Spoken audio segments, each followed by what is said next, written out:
Okay, I didn't paint this, a friend of mine did.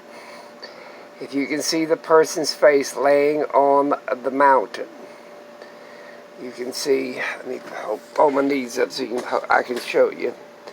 Here's his forehead, here's his eye socket, here's his nose, here's his lips, his mouth, and his chin.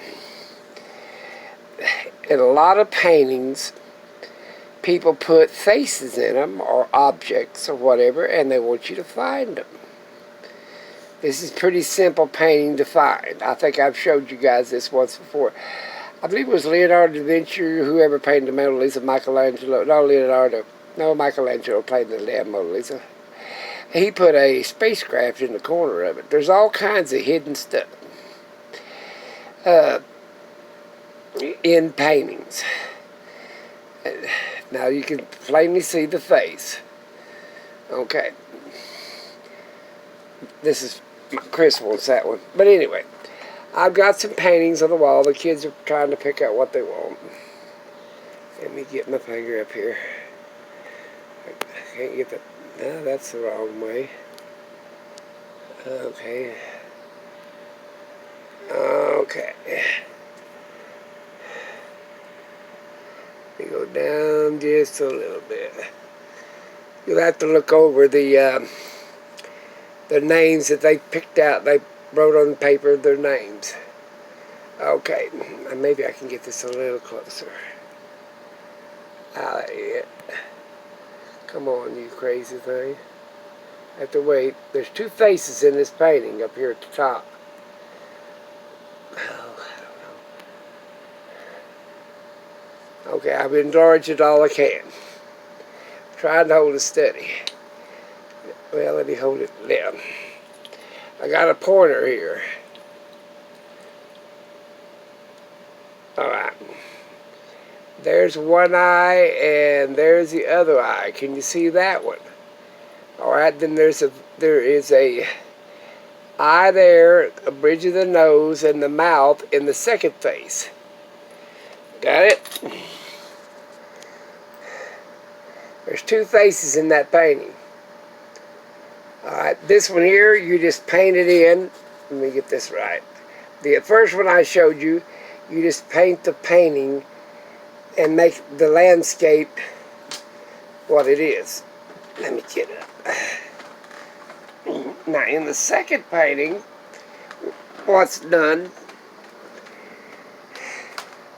let me get a little closer. Okay. What's done, let me move it back down to where it's normal.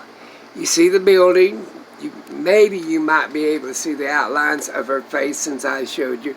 Here's an eye. Here's the outline of an eye bridge. And down there's the mouth. And the other face is just crossed her eyes. Alright.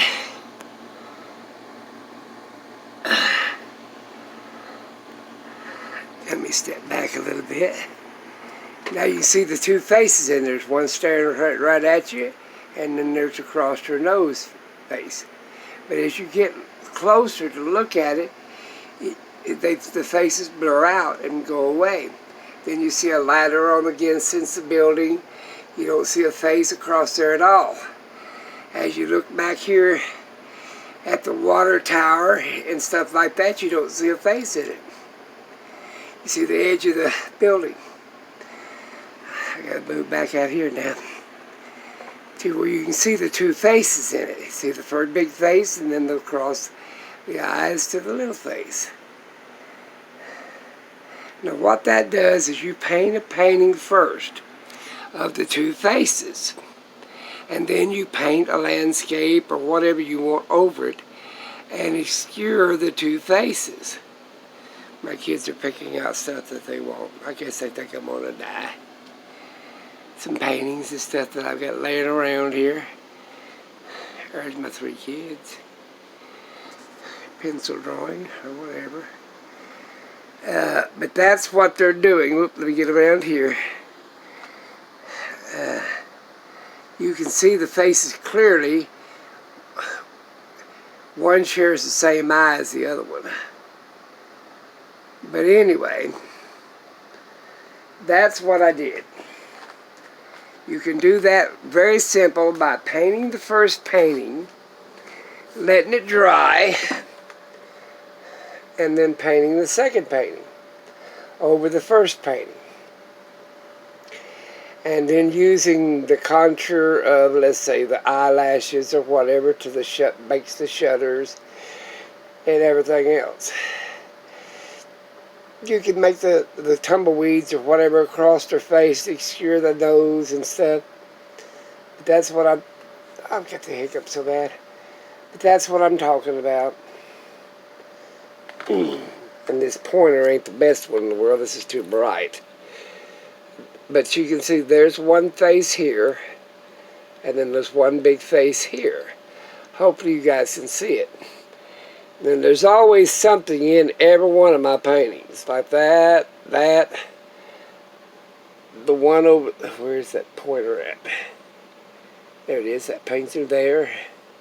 But every one of them's got something in it. And a lot of artists do that, just for the purity hell of it. It's like taking a double photograph. You see what I'm saying? Basically what you did, you painted a painting, let it dry, then you take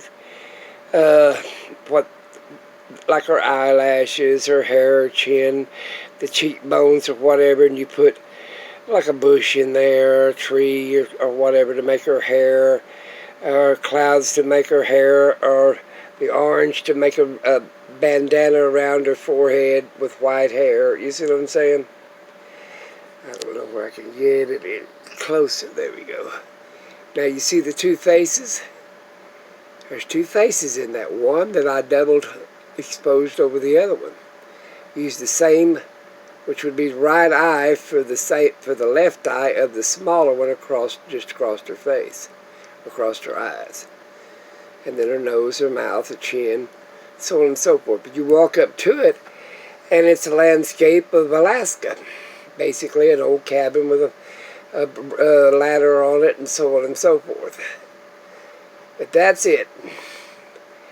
Enjoy, people. Out of breath. I haven't had time to paint anything else, but that's what a lot of artists do. Michelangelo did it. Leonardo da Vinci did it. They put paintings within paintings.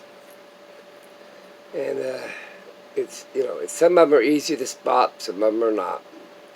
Next time you're at the museum or looking at art of any kind, see if you can see a double exposure.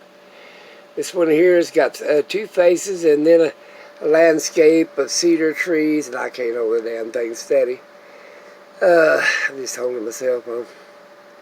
Hopefully you guys can see it. Let me know if you can see the faces.